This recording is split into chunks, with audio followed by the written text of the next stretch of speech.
Hey, today I'd like to talk to you about the F word. I mean, we're all grown-ups here, right? Got our big girl panties on. We're talking about tough stuff and we're talking about fun stuff. And that's not the F word I want to talk about right now. Although I hope that this will be a little fun as we explore not the F word for fuck, but the one that seems to scare us even more in a social conversation, and that is failure. Why is the word failure so frightening to us all? Oh my gosh, there goes another F. And particularly in the context of what's going on in the conversations I have right now with my networks about the feeling that we're failing if we don't love our businesses anymore. How COVID, the pandemic, man, that was such a hard time for business owners, and even more troublesome, more of a burden for women business owners, because they were usually also juggling a lot of other personal stuff, caregiving, relationships, missing occasions, missing people, missing friends. So going back to failure and the feeling of failing our business, if it doesn't turn us on anymore, if we're not excited about it, if it's not everything that the whole world thinks it is, that we are faking it. The F's are just rolling today, ladies. If we're faking it every day, that we show up and put a smile on our face, but we're really gritting our teeth because we have to answer one more complaint, come up with one more piece of wisdom, provide one more piece of solution, find the financial resources, talking about F's. They keep rolling here. And yet, none of this, it's all failing to make us really want to jump out of bed every day and go, woo-hoo, this is everything and all that I need. And I think that's what really is the issue here. We're supposed to be content. We're supposed to be extremely happy with this life that we have built. After all, it was our choice, right?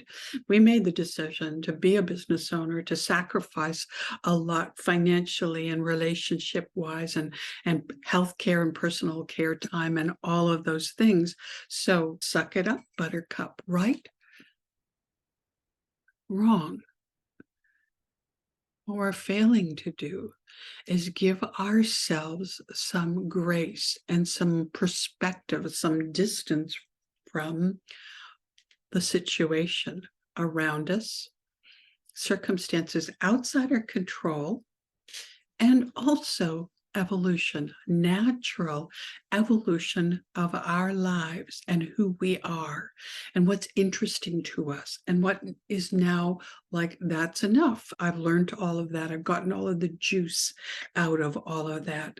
I felt that myself personally when I got close to that 20-year mark with my company, that it was like, okay, you know what?